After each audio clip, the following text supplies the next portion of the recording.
What's going on, guys? We're out here in Miami. The vibes are right. We got the ocean view right here. Just wanted to put this podcast together for you guys. Got the tropical mango energy drinks too. It's just a vibe. Oh, that's sick. You got tropical mango. Mine has like palm trees on it too. Yeah. Fantasy vibe. It just fit the mood. It fit the mood. Yeah, we tried to show you guys the ocean, but it would have been so blown out. We would have been shadow figures and you could see the ocean, or the ocean is just a white wall and you can see us. So we're inside the B&B right now. But don't worry, we have the nice view. You guys are just imagining. Maybe we'll throw up B-roll for a few seconds for you. Yeah. So we want to talk about concept of life maxing, which I feel like is relevant to both our audiences. It's something I keep getting requested to talk about more and more, and this just feels like an example of life maxing. Even the whole year, I think our approach has been a life maxing approach, from doing the 12 by 30, which was about working hard, basically just as hard as you can possibly work on achieving your goals, and then going on a trip that's really meaningful and like worthwhile and motivating and things like that, and helps you expand your your vision of what's possible in life. We've pretty much been life maxing, and so we just want to discuss this whole idea, how you can life max, what that really means, because I think society at large doesn't have the right frame on how to live their lives. They think life's about, chilling. It's kind of like everybody's in this middle ground where they don't really want to work that hard, but then that means that they also can't really enjoy their lives that well. So they're always in this middle spot where they're kind of working and then they get off from the job they're not happy about, and they just, they watch a podcast or Netflix or whatever, and it's just kind of like middle all the time. You know what I'm saying? And it just doesn't really make sense to live your life that way. But it's like a missed philosophy at the very core of like how you're living your life. So what is life maxing then, if it's the... Life maxing is about looking at your life and you want to get done with it and have as many moments that you actually remember and are glad you lived, meaningful experiences. I think like our minds, when we're kind of going through routine all the time, it's like 6 months will just compress into one little thing. And because it's just so mundane, the same way when you're driving your car on that route and it's like you don't even realize you're driving because you're so used to doing it. Most people's lives are like that. It's the kind of thing where, I didn't ever want to be the kind of person where you could see me once a year, ask how I was doing, and I could be like, good, and like you knew what I did all year because it was the exact same as the last year. And you're like, a lot of people, I'll see them, it's like, I really just need to check up on you like once every 18 months, hear that your kid's now walking, and like that's good. That's all that's changed, And I was like, that seems like a great way to waste your one life. And so life maxing is just about having meaningful experiences, and those can be dramatically intense as far as pursuing goals and purpose and accomplishment. Working really hard is a form of life maxing, whereas on the flip side, incredible experiences from the fun side are also life maxing. It's about almost like getting as much of that middle mundane crap out of the way as possible and living for maximizing this moment as something you'll be glad you did. Yeah, like you always want to exist on one of the polars. Mm-hmm. You never want to be in this limbo in between. Like life max could literally be almost a spectrum of pain and pleasure. Yeah. And like everything in the middle, you just want to like jump to one end, jump back to the other, jump to one end, jump back to the other. Yeah, that's actually a good way to look at it. And most people, it's like that Harvey Specter thing. He's like, most people live like this. I like to live like this. He says that in the show, in the, was it Suits or whatever? That's a life maxing perspective. You want to be on one of those two sides. I think that's a good way to look at it, because that's where like the rewarding stuff is. That's where the meaningful stuff is. It's not in that kind of mundane middle where you don't even want to do most of those things you're doing in those situations. It's like people say like, my job's okay, or my weekend was okay. I watched the football game. It was okay. The food was okay. It's just like everything's fucking okay. And everything's okay. Nothing's okay. Yeah, literally. And it's just like cope too, because they don't really want to do it. And for some reason, people have gotten it in their heads. It seems like men in particular really have gotten it in their heads that that's the way life is supposed to be. Like, it's an okay marriage, got a blowjob once a year, or like some shit like that, or it's like an okay job, it's just okay everything. And nobody told us like, hey, like you could design your life from the ground up to be just maximized. And it just requires thought, and it's really not that hard. Like, we're in Miami not because we're special, but just because we thought it through a little bit. Yeah. Or like, we just like to do a different thing out of life. We've talked about this in yesterday's podcast. Like, neither of us wanted to do the life path that society offered us. And it just took us finding that vision, seeing an alternate route to realize we could go do something else. We had to get woken up to that, but it's possible for anybody if you just think it through. Yeah. It's only when you zoom out or somehow an alternative experience is almost forced down your throat, then you'd be like, oh, I could do this as well. It was like my first time really experiencing Miami. I just realized it's like, oh, I'm thinking too small. Mm-hmm. And when you hang around people that make millions and millions of dollars a year and you're making like 5, 10, 15, 20,000, you're like, oh, I'm thinking too small with this. Mm-hmm. Oh, you hang out with people who have their fitness dial, their diet dial, things like that. And you're like, oh, I'm not optimizing like I really could be. Yeah. But unless you kind of get introduced to those ideas, whether it's online content, which takes a little bit more conscious consumption of it, otherwise you're just kind of mindlessly entertaining and you separate from reality, or literally experiencing it in real life, which is typically pretty pivotal for someone who has any sense of ambition. But how would you define, because life maxing, clearly, okay, polar ends, pleasure and pain, and just having the most experience out of life. What does that actually mean on a granular level? What would be the pillars of life maxing? You'd have to just be like, it's almost like you have to start from yourself as the mental point of origin. You have to question the things society tells you, the social obligations that get put on you, and ask, like, do these things actually make sense for me and the way I'm going to go live my life? Does going to college, getting this degree, getting a job I don't care about, does that actually make sense for me, and what do I want in life? Does getting married at 22 years old make sense for me? Does, like, all these different things that society says to do, does investing in a 401k, waiting 40 years before I can retire and go enjoy my life, does that make sense for me?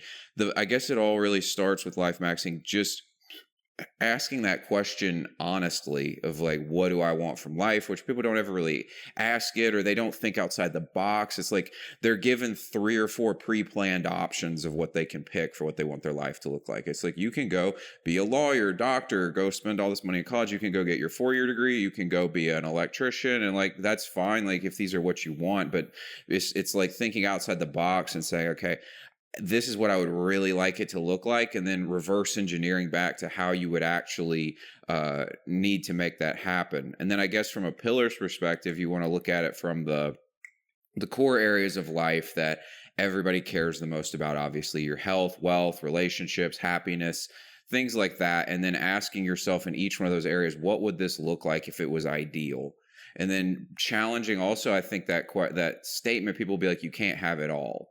Which I hate that statement, because I'm like, why? Like, do the laws of physics say that I can't have a great relationship, can't be rich, can't be in shape all at the same time? People act like there's these trade-offs, and I don't think that's necessarily true, as long as you're willing to look at it from that foundational level and say, like, okay, this is what I want it to look like. Let's back up to, like, what would be the strategy to get myself there? It's really about using your mind, and you can put this together. Yeah, I think in terms of having it all, maxing out fitness, maxing out financially, maxing out socially, maxing out a relationship and family life. But it's probably important to clarify to them that you can't do it all at once. Right. You have to have seasons of building on one main thing, and everything else kind of gets sacrificed. But eventually you collect the 5 infinity stones, and then you can snap and start, like, life maxing with every facet. Yeah. I would say the first step probably to life maxing is, like, money's the force multiplier on everything else. I always feel like, I guess fitness and money are the two that take the longest to put together. So it's like, start on those two, and pretty much everything else you can put together within like a month. It's like, if you've got the money and you've got the great physique, it's like, okay, go buy some clothes. It'll be here from the website in a week. And then, get some nice pictures and get it on a dating app, and like, you'll kill it right off the bat, just because you've done all the groundwork stuff. Now you look good. And then you can figure out how to talk to girls after you've talked to like 20, 30, 40 of them. You'll start getting the hang of it. and then you've just kind of got it all put together. But yeah, I totally agree. It's a mistake to try and do it all at once, because it's just like you've made that analogy of like, imagine you're trying to build 5 things. You put a block here, you put a block here. Back and forth, and tower's like, oh fuck, tower number 1, a block, 4, 2, 5. And like, dude, what if you just put all your blocks on one tower? Yeah. Once a tower's the height, okay, now we can maybe worry about the other towers. But which tower is the most important to build right now? Exactly. And I agree, for most people, it's health or finances, but health is one of the things, like if your health isn't even decent, that should be priority, because every billionaire will trade all their money to be like healthy in 30 or 20 again. Exactly. Yeah. So it's like that's another element of life maxing, is like you were saying, like a billionaire would trade it to be 20 or 30 again. There is the part of this where, you know, these things do take time, but that's one of society's things where they push it off to this far off future, like 40 years down the line, you can be like on a beach, you know, like with Viagra because your dick doesn't work and stuff. And it's like, it doesn't have to take that long. And that's another life maxing thing to me, is like, I looked at that and I was like, I want to live a cool life now.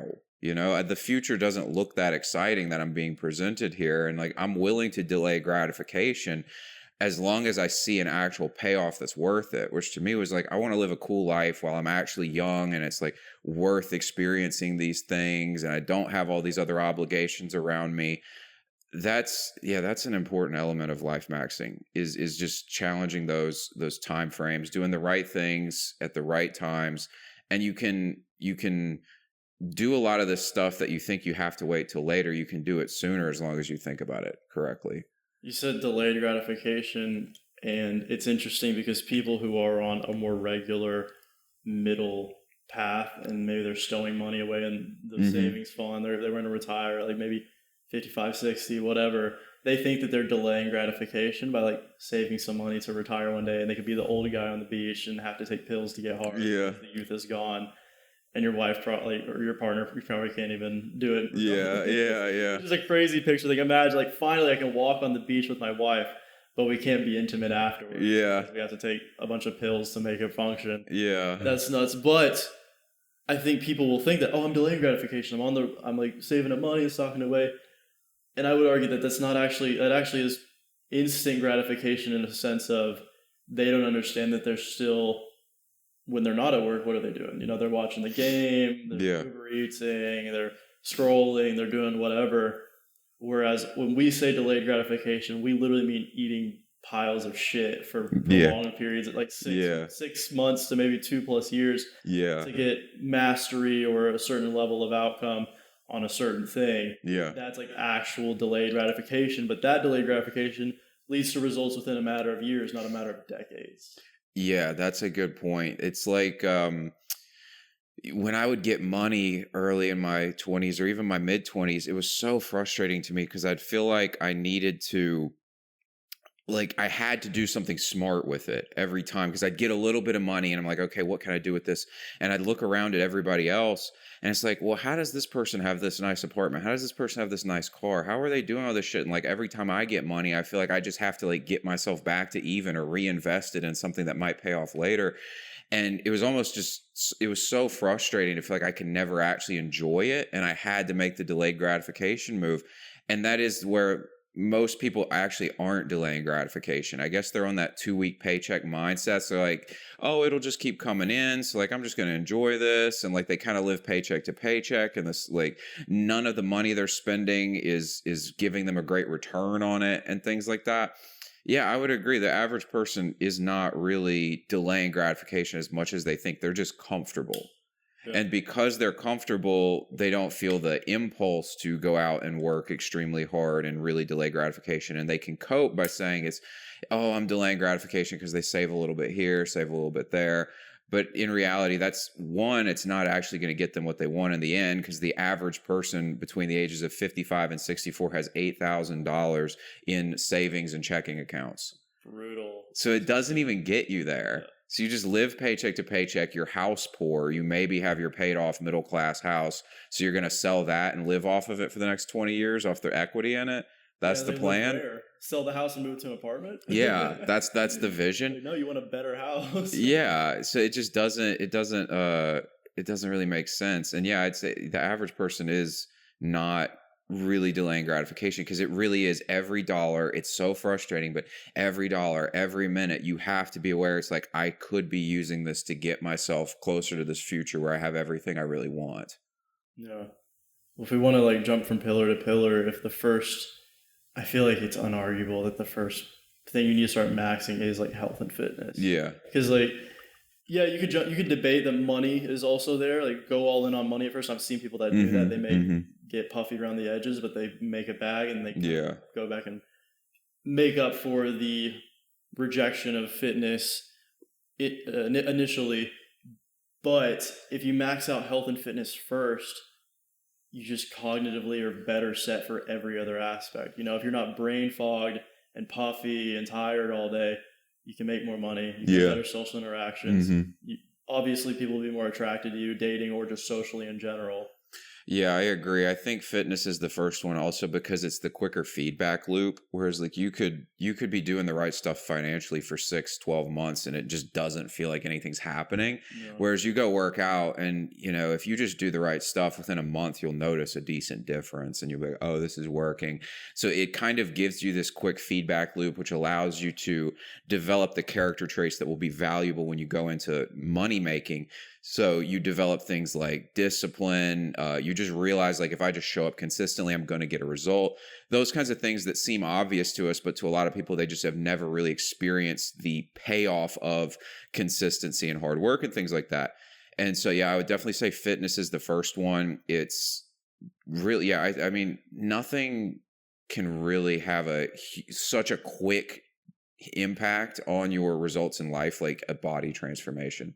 Yeah. It's a radical shift. And also when you view it from the perspective of productivity as well, getting your health right, you know, getting the crappy carbs out, getting the seed oils out, getting all that stuff out, it's just such a difference for your productivity, for your confidence, for everything else. I think also weight training increases testosterone, which is going to make you more driven. Your hormone levels are in a better place. You can handle the stress of entrepreneurship a lot better. And then also if you get that figured out, you know, for me at this point, like I can kind of I know what's in this food. I know what's in that food. So it's on autopilot so that I can focus my energy on business, on other things, and still maintain this at a high level without much mental energy.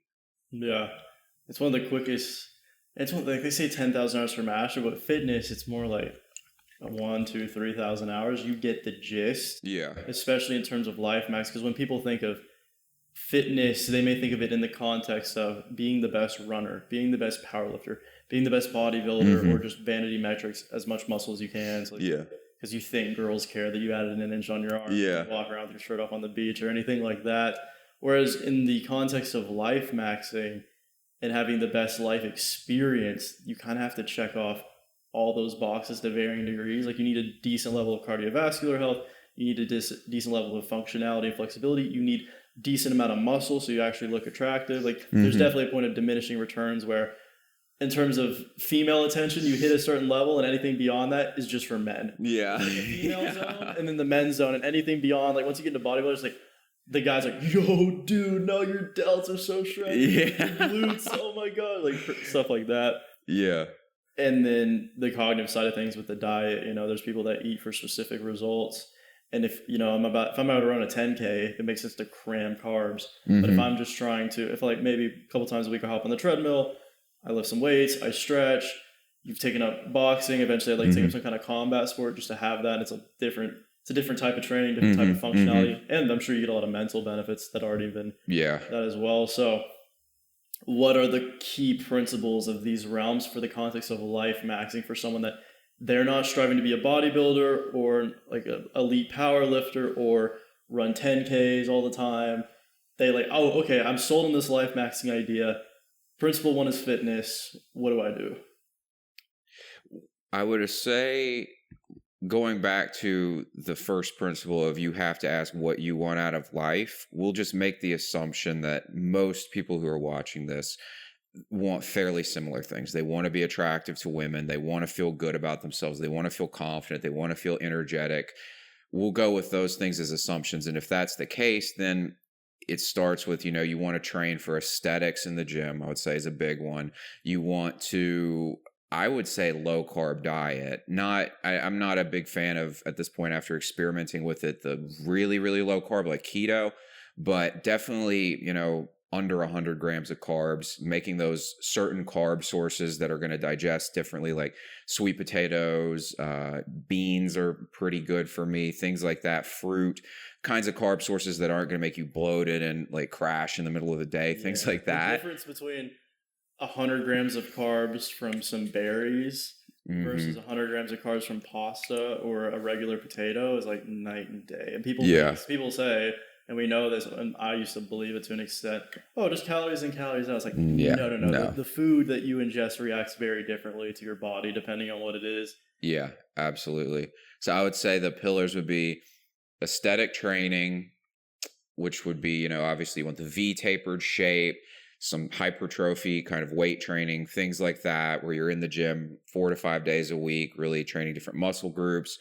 Nutrition from the perspective of optimizing for muscle growth, hormones, and overall cognitive function, which to me is, a gram of protein per pound of body weight per day with a minimal amount of carbs, preferably under 100 grams. I like steak, eggs, ground beef. These are the essentials of my diet. I'm not saying that necessarily is universal. It just works for me. I would say another one, I really do like having some sort of athletic thing in there, because I think as guys, most guys like fantasize of being about athletes at some point in their life anyways, and having an outlet for that, which helps keep your competitiveness up, keeps your mindset sharp, because weight training, it can get into a point where you're in the gym, and especially like for me, I don't typically have a training partner. It's easy to kind of just go in, you got the caffeine going, the dopamine's high, you just get a pump on and leave. Whereas if you're in more of a competitive space, you're in even if it's like a run club, if that's your thing, or like with me with boxing, or if you go play basketball, something like that, I think it keeps you in this sort of place where there's camaraderie and competitiveness. It keeps your mind a little bit sharper, helps you feel like I need to get better at certain things. And I think that element of health and fitness really gives you the mentality aspect of it. Obviously, there's other things like supplementation that we could get in if we wanted to really get into the weeds, things that are going to increase your testosterone levels and your cognitive function. There's sleep quality. I think sleep's obviously a big one. Blue light blocking glasses, your company coming out for all that stuff. Yep. And that's been a huge one for me, having those glasses to sleep better, which has helped also with my mind as well, because sleep's going to be a big part of hormone levels and cognitive function, all that good stuff. So I would say those are probably the big pillars of it. Is there anything you'd add? I would say the big three. Like, have something you are physically doing and or ingesting to check off the 3 boxes of look, feel, function. You want to look good. Okay, that may be... For some people, that's CrossFit. For some people, it's calisthenics. For some people, it's like for us, it's just weightlifting, like regular weightlifting. Bodybuilding without the extremity that comes with bodybuilding. Feel good. That may be, for some people, the cardio gets them to feel good. Release endorphins is a good way to start their day. It's the stretching. It may be, the feel good is a lot of the food. So it's like cutting out certain carbs. It's cutting out the sugar. It's cutting out the seed oils and shit. And then function would be also things like stretching, doing things with full ranges of motion, doing a combat sport that you're training your body in ways that isn't by traditional bodybuilding. Right. Because I know plenty of people that they just do the bodybuilding stuff, they take the gear, they get massive, and then they're built like a refrigerator. They can barely move. They walk around like this. They can't even, it's like you can't move. Yeah. You just you literally crippled yourself to wear a swimsuit on stage, and a bunch of other guys like, oh my gosh, dude, you look crazy. Which is fine if that's your passion, but a lot of people train and look like that because they think they're supposed to, but they don't even want to step on stage. They don't actually want to be bodybuilders. If you can just check off, do something to make you look good, and like obviously the training and food's part of that. Do something to make you feel good, training and eating is part of that, something to make you function well. And like if you have those 3 checked, everything else is kind of extra. Or like if it's your passion to run, or if your passion is bodybuilding, or your passion is CrossFit or Muay Thai or boxing or whatever, then obviously that's going to become a priority where it transcends life maxing or fitness for life maxing, because that's now also kind of career path, opportunity path, ideally. This makes me think also about looking at life maxing from a, like, what are those high leverage actions you can do? So those are the first principle things right there. But even, you know, taking a walk is such a high leverage move for life maxing. You get out in the sun, you're gonna, you know, they say sitting's the new smoking. You know, people sit way too much. Widen your gaze. Oh yeah, true. Yeah. Yeah, it helps with your eyesight, all that kind of stuff. Yeah, I mean, something like that's going to have huge downstream positive impacts. Even just taking like a 20-30 minute walk a day, you get the sunlight, which is going to be good for your hormone levels and your immune system, just good for your body fat percentage, good for your posture, all that kind of stuff. It also made me think about things like looks maxing, which can kind of come in from even like combat sports is a big one for this, where you have to kind of keep your mouth shut and have proper posture. And you'll see this actually with a lot of fighters. They have these very like aesthetic looks maxed faces. They train neck so they can't get knocked out one hit. Yeah. Yeah. And so your face, and I have noticed it too, because it's like starting to pay attention to it more, making sure I'm really got my tongue on the top of my mouth, like the entire thing, seeing how it can start to change the face shape, things like neck training as well, like I just mentioned. And the other thing that came to mind too there was the way society views health versus the way I think a life maxing perspective views it. Is society is really big on almost sacrificing health for everything else. Whereas I just don't, and the reason we're starting with health is because I don't see, with very few exceptions, a good reason to sacrifice your health for anything else. Very, you know, like with the 12x30 thing we did, like it was a moderate sacrificing of health. I would have preferred to have taken more walks. I would have preferred to have been out in the sun a little bit more, but I also knew it was for a short-term period. And it's not like I gave it up completely. I still followed the diet every day, still trained almost every single day. But this notion where people will be like, oh yeah, like they'll give up their health for their career, or they'll give up their health for the weekend party. It's like everything's about destroying the health. Whereas like to me, it's like, how can you life max when you feel like shit? And so like having that as like a foundational thing is like, this is a non-negotiable. Whereas for most people, they've got other things in their lives that are non-negotiable. And so health just falls down the ladder. It's like, oh, well, today I didn't get to the gym because, you know, my friends wanted to go out to the game and watch the game at the bar or whatever. It's like, for me, I just view it as like, no, this is the foundational thing. Like this has to be done because it's going to make everything else so much better. Yeah, because life maxing, because for them, they're like, oh, but life maxing, like, the gym would be kind of boring. Going out with the friends would be fun. So life maxing is also contextual in terms of you have to zoom out and look at the whole timeline. Because if you look at the whole timeline, fitness makes perfect sense. If you look at today, maybe hanging out with the friends could make more sense in your distorted view of reality. Yeah. And even with that, I would say, are your friends life maxing? Which, you know, we'll get into social stuff here later in the podcast, but if your friends aren't life maxing and you want to go in a completely different direction than them, you want the best out of life, you want to maximize your experience, have a career you're passionate about, be attractive, like have the attention from the women you want, feel great in your body, just feel like you're winning in life. And you look at the people around you who are skipping the gym and want to go out to the bar, it's like, are they on the same life path as you?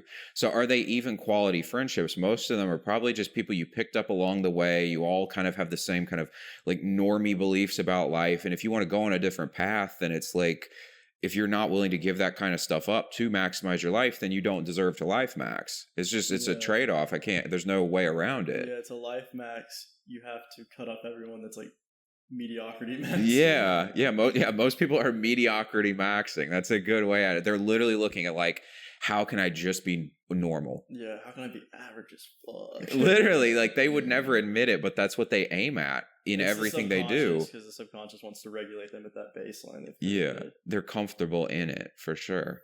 Well, in terms of, because we got the look, feel, function thing.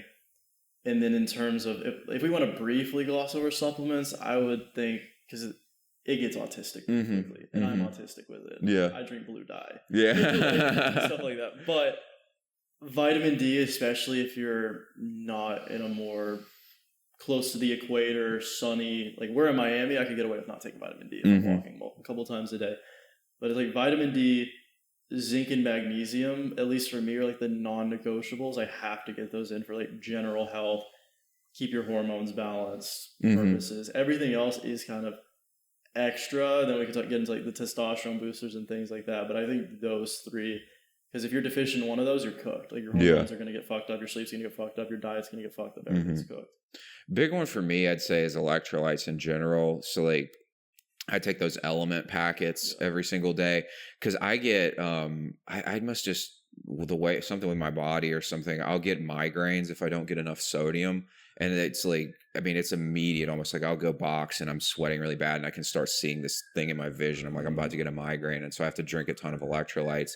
That's a big one. I'd say most people are electrolyte deficient, and I really noticed when I ran out of the electrolytes for about a week, and I just hadn't gotten around to buying more of them, and I was like, I feel like I just got punched or something. Like my body was so tired, and I think a lot of people are probably, if they've never experimented with the electrolytes, if they started drinking electrolytes every day, I bet within a week or so they'd be like, wow, I feel way better. Yeah, especially considering like if I was drinking that Evian over there, if I was having like bottles of Evian throughout the day, you could debate that, and I'm salting my food and I'm taking magnesium and zinc later in the day, you could debate that I wouldn't need to take electrolytes. But taking electrolytes is just the foolproof way to ensure you're hitting these things, especially like something like this actual like Flash IV or something like the Element or the Noon tablets.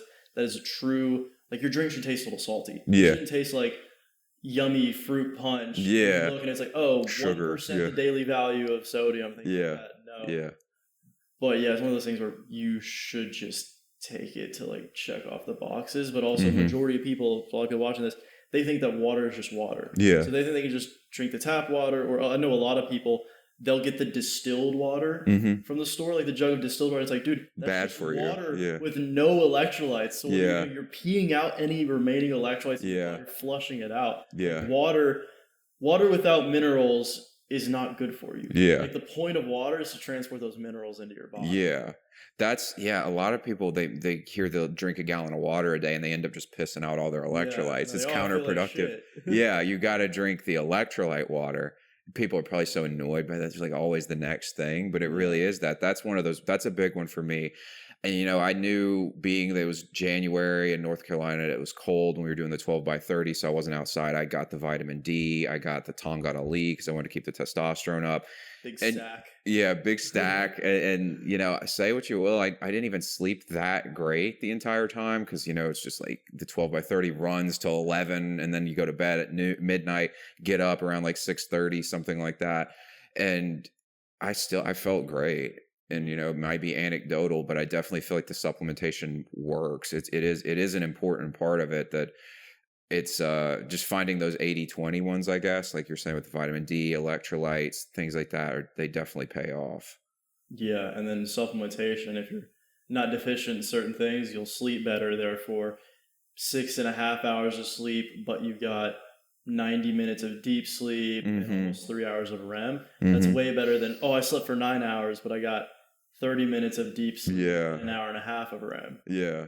Because I was deficient in something. Exactly. Yeah.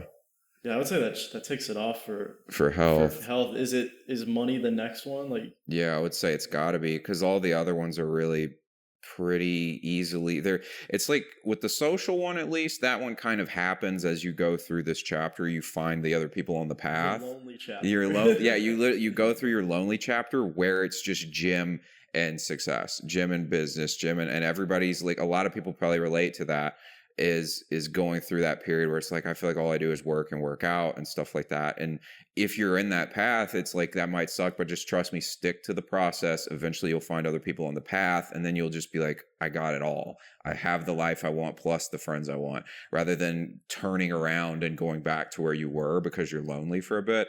But yeah, I would say money's got to be the next one. And for me, the big ones on this one, I think people should optimize money and career around the freedom it gets them, rather than like possessions. Yeah. People optimize for possessions. They're like, I got this raise at work and now I can go buy a BMW or something. It's like, yeah, but now you're working 15 extra hours at a job you hate.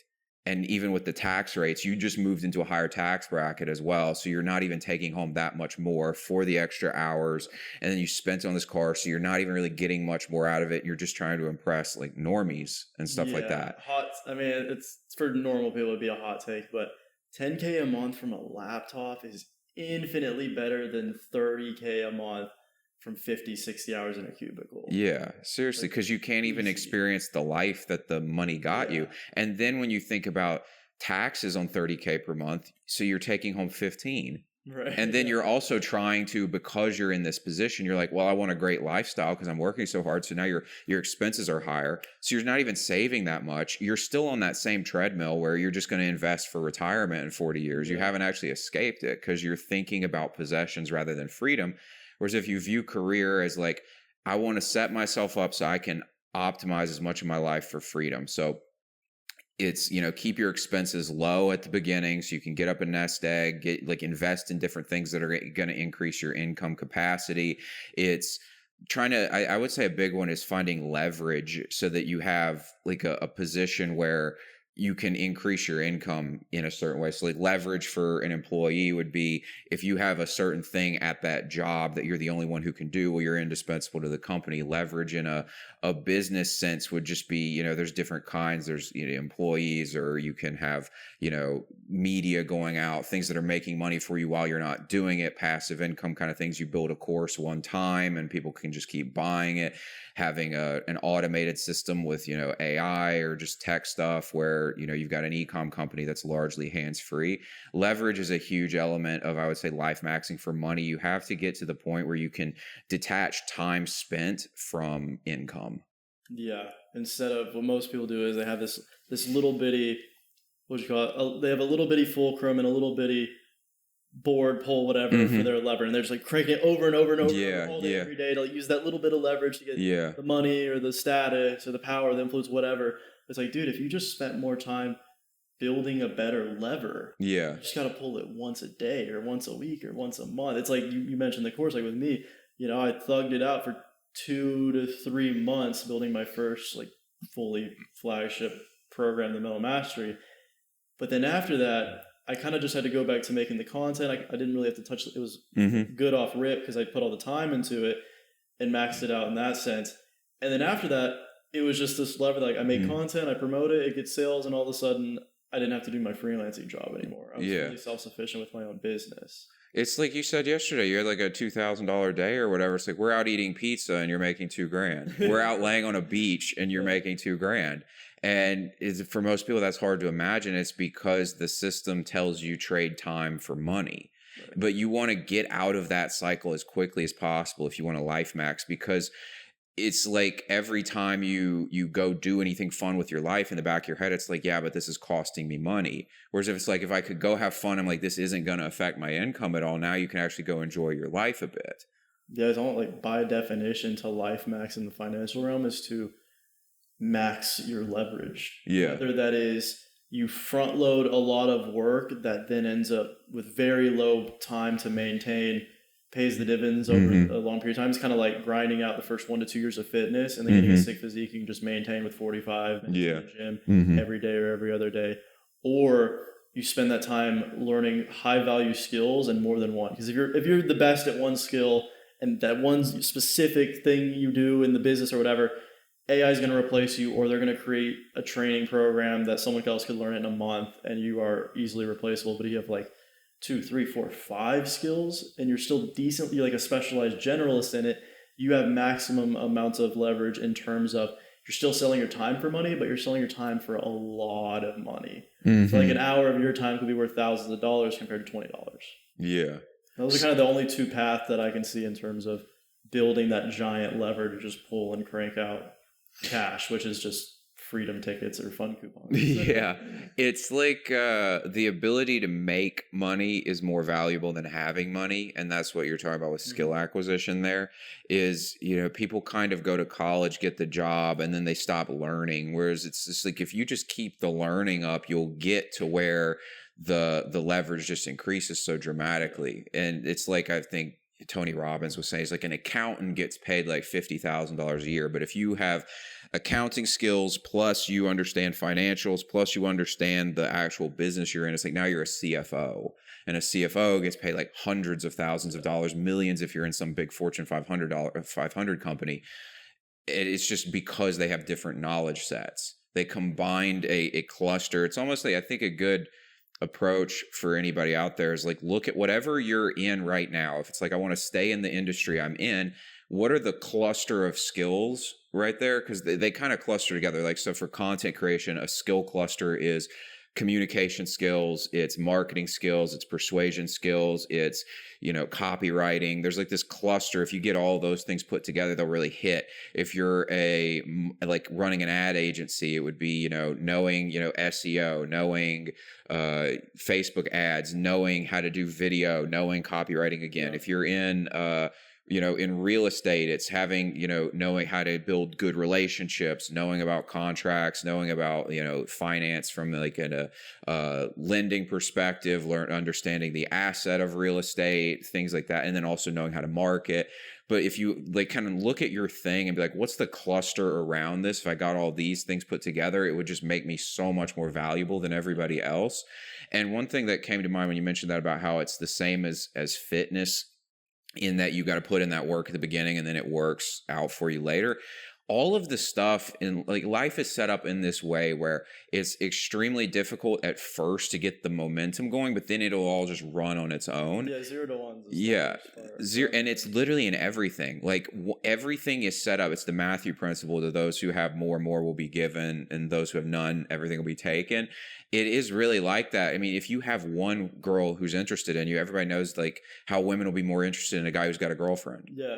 It's validated. Yeah. And if you have one friend, they introduce you to another friend and boom, boom. And now you've got a social network. But that first friend's hard. That first business thing is hard. That first, getting that over that first hump in the gym is hard. Figuring out all the beginner mistakes you're going to make. So life maxing is it's almost like a way of saying, how can we compress that difficult part down, whereas most people spend their whole lives kind of figuring out the money thing, and maybe they don't get their health right. It's like, okay, it's like a eat shit phase followed by I get to have this amazing life. And a lot of people are probably in a situation, if you want to compress it, expedite it, and we talked in the last podcast about like you don't have to worry about some divine why or purpose to fall in your lap at first. You just kind of need to get going and raise your levels of self-awareness. But most people have some kind of inclination already. Like they're either in a career or for me, for example, I was just into YouTube since I was 11 or 12 years old. So it makes sense for me to continue exploiting that. I think everyone has a hidden advantage they can exploit if they know it. So for me, it was that. And honestly, for the majority of skill sets, if you just pair that with, it could even almost every skill paired with communication, that communication is a multiplier. Oh, you're really good at video editing, but if you also get good at communication, now you can be the creator, not just a freelancer for other creators. If you're, like you said, if you are good at accounting, but then you pair that with communication, you get a higher role at the business than just being a low-level accountant. Yeah. Like really, communication was the key ones, because that then transcends finance, and it goes into, well, with finances, but in general, like persuasion and marketing, and it goes into networking, it goes into your life with your friends or your family or your partner or your kids, like being able to communicate with them. If anything, that's for the majority of people, that's like whatever you have right now, that skill that you're already maybe 2,000-3,000 hours in out of the 10,000 to achieve mastery, which is arbitrary, but if you have a good teacher, it should take that long. Just introduce communication skills to it. You just become elite almost off rip. And the moment you get to like 3, 4, 5 specialized skills grouped together, you're irreplaceable. Yeah. It's impossible to not make money with that skill set. I think we're both at places where we've realized, because we ate the shit and developed this handful of 3 to 6 to 7 skills, it's like, oh, that's weird. I'll actually never have to go back to college. I'll never actually have to get an office job. Yeah. It's like a crazy realization where it's like, even though I'm still grinding, trying to raise my income, not sure exactly where I'm going to be in a couple of years, just the fact that, well, at least I'm never stepping back on that path specifically. Yeah. Yeah. And communication is an element of psychology, which it's like psychology is the big force multiplier on everything.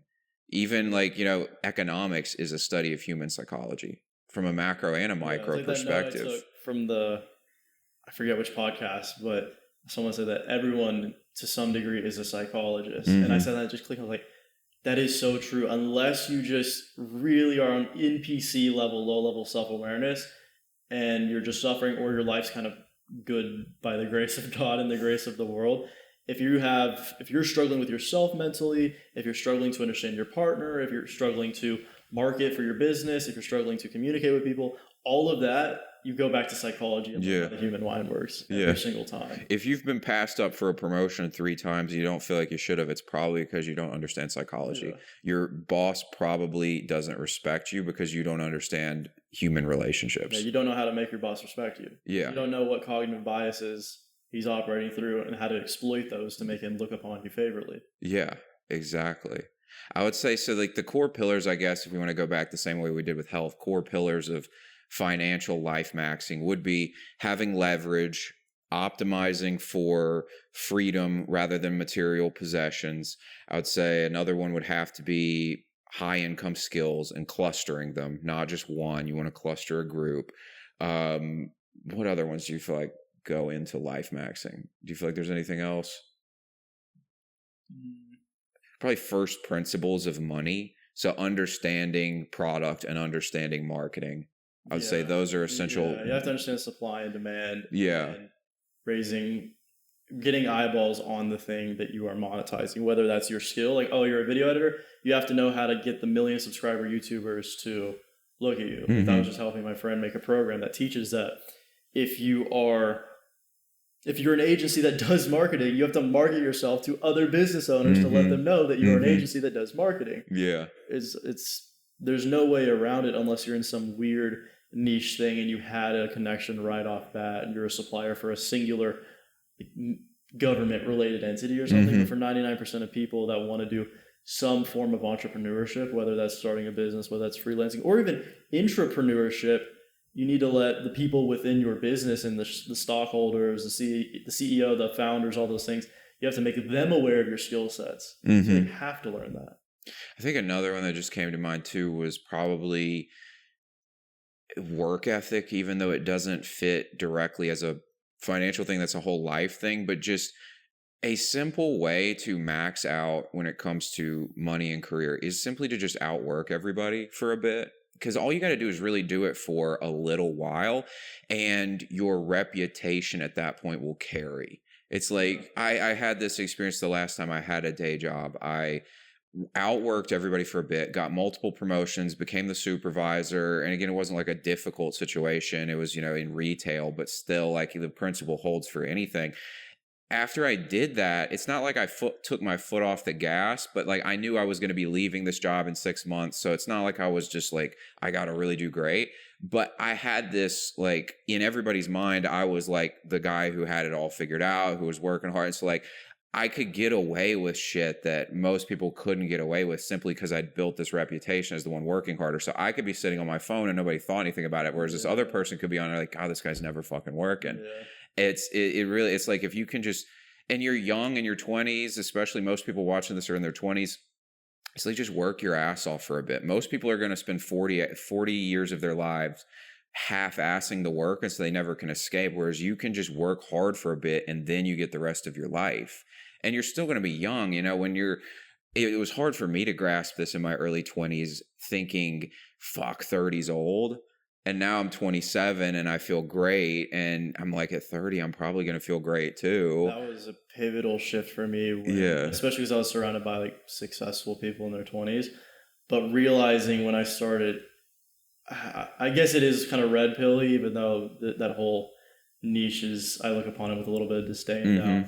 But when I first kind of heard the reassurance of, oh, men start to peak when they're in their 30s, or 20s. I was like, oh, this all makes sense now. I'm building right now. I'm not supposed to be cashing in my chips. Yeah. And eating shit, and that's okay. Exactly. Yeah. And it is a hard one because like at 23, you're like, fuck, I want to show off. I want to be the guy. Like I remember that. And then you get to 27, you're like, well, I got the rest of my life and I'm kind of in a good spot now. Like most people aren't in this position. And yeah, a lot of people, every time I say that about like live a boring 20s, get ahead in life with these kinds of things, I get a few people who cope about that. They're like, this is stupid and all this kind of crap. And I'm just like, the only reason you see this is because you just don't see the vision. When it's just so obvious everywhere. It's just that most people live their lives wrong. Most men, they live their lives so wrong that by the time they get to 30, they have basically just destroyed themselves. It's like a 10-year run of destruction of like, how can I fuck this up as much as possible? Trash my health.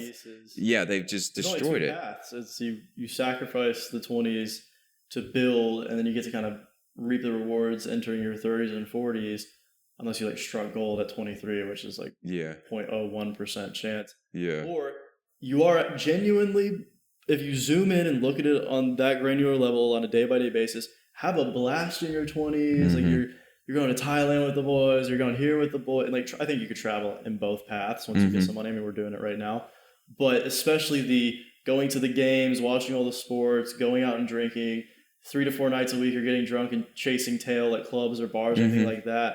It's like you could actually have some fun. Yeah. You could actually genuinely have some fun. But then you're entering your 30s and your health's out of whack and your bank account has $800 in it, and all this is like, oh, now I have to kind of make up for all that. So it's like pay now or pay later. And I would say you're not even really having that much fun. It's just this low quality fun, because it's not like you're, and it's not all just about this kind of thing, but it's not like you're courtside at the game. You're in the nosebleed seats with a Miller Lite, or you're like you're saying chasing tail, but it's like most nights you're going home empty handed because you're just not attracted. Or something embarrassing. Yeah. Some you wait till the homies leave the club. Yeah. You get her number and then text her later. Yeah. It's so they're not even really getting that much out of it. They're just trying to squeeze it too early. It's just like it's an unripe lemon or unripe lime. They're trying to squeeze out the couple drops. Just let it ripen. Don't. Yeah.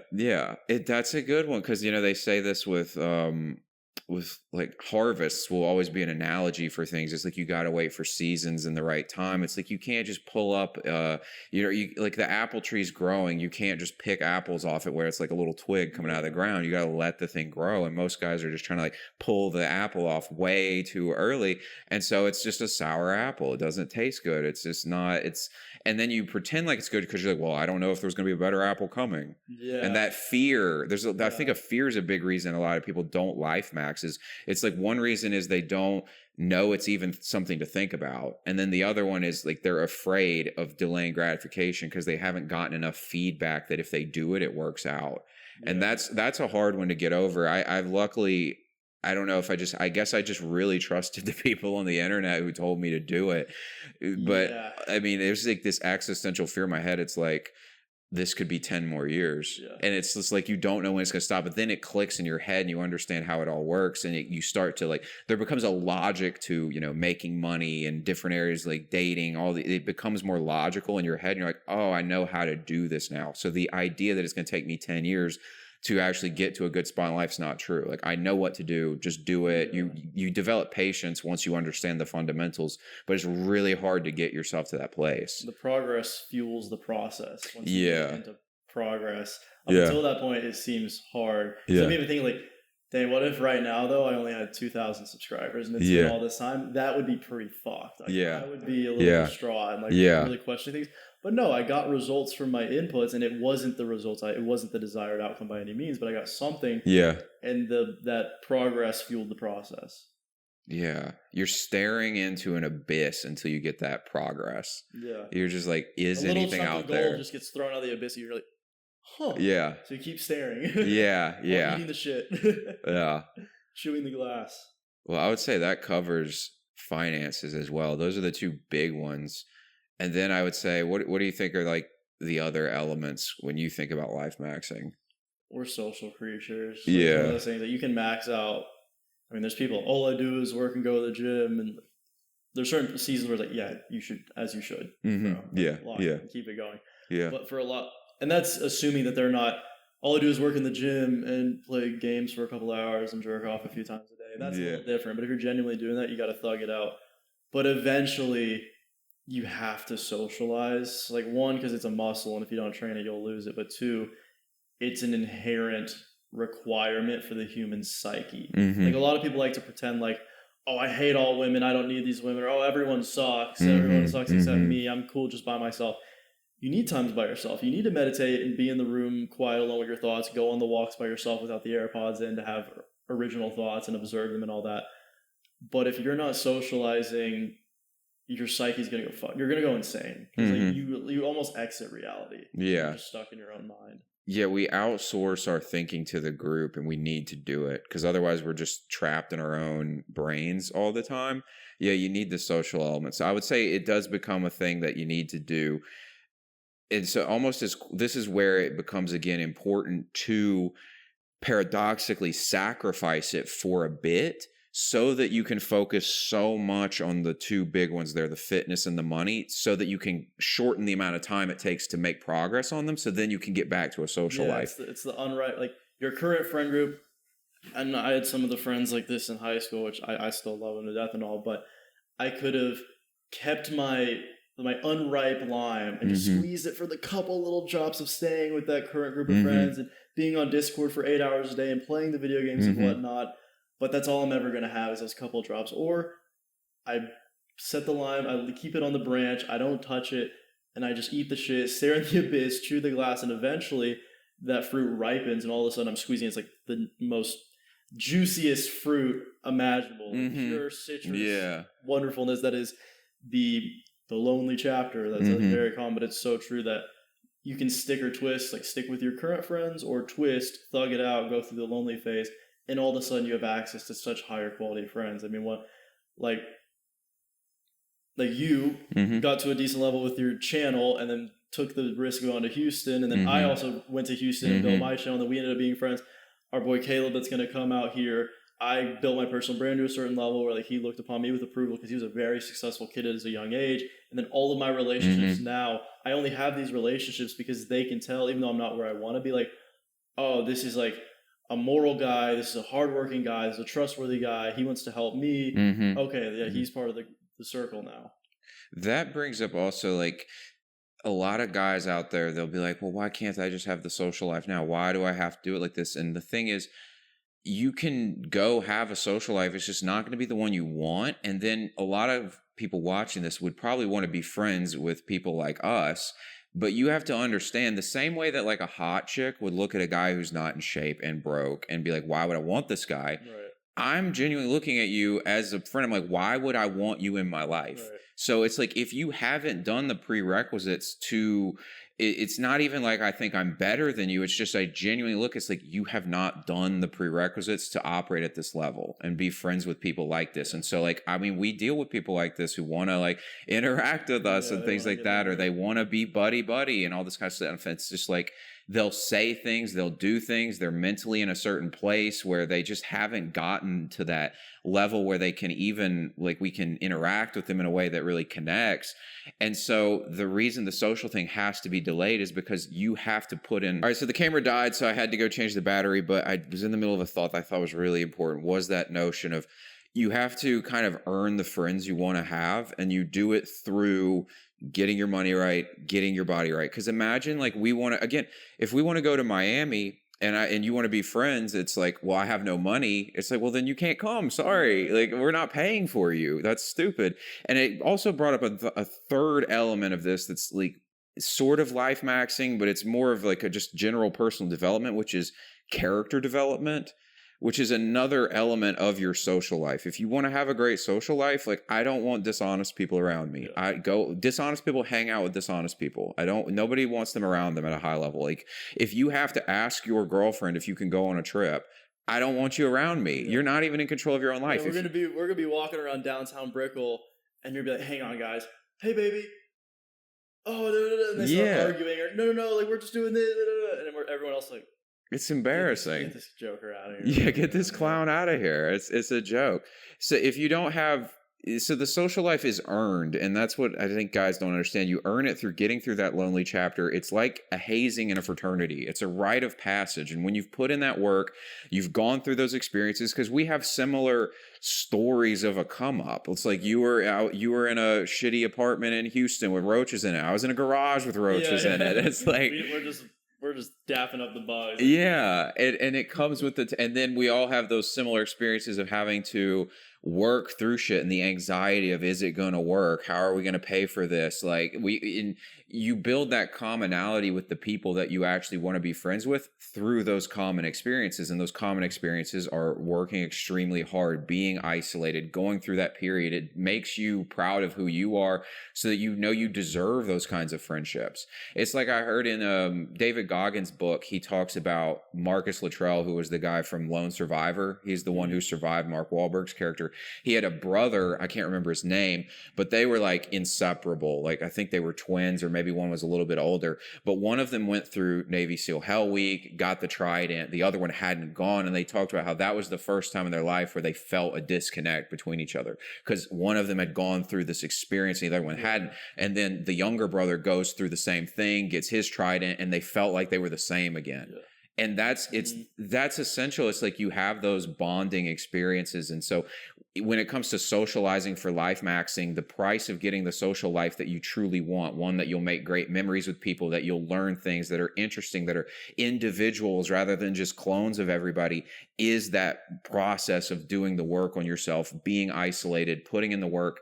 And that's why we say also compress that as much as possible by not trying to cling on to all the stuff. It's like, oh, maybe if I can just have an hour of video games or just hang out with these people just a little bit. It's like, no, just cut them out. And the quicker you do that and the more time you spend on these two things, the quicker you get through it, the quicker you develop as a person, the quicker you can get to the other side. Yeah. Do you want the better relationships or not? I think the biggest hurdle for people getting on that path is that you made a whole video about this one word, but should. Yeah. People should just like me. I'm a good guy. Yeah. I should have guy friends. Girls should be attracted to me. Should this? Should that? Yeah. Like, no, motherfucker, because clearly that's not happening. Yeah. Like the only person that thinks that should be the case is you. The other 8 billion people on the planet do not think that should be the case. Yeah. Would be acting like that. Yeah. God himself does not think that should be the case, or he would be intervening. You know? Like, yeah. That's the arrogance to think that should stuff. It's like, I should be attracted to women. I should have all these friends. You literally are just saying my ego knows better than everybody on the planet and God. It's a crazy thing when you think about it like that, but that's really how they do it.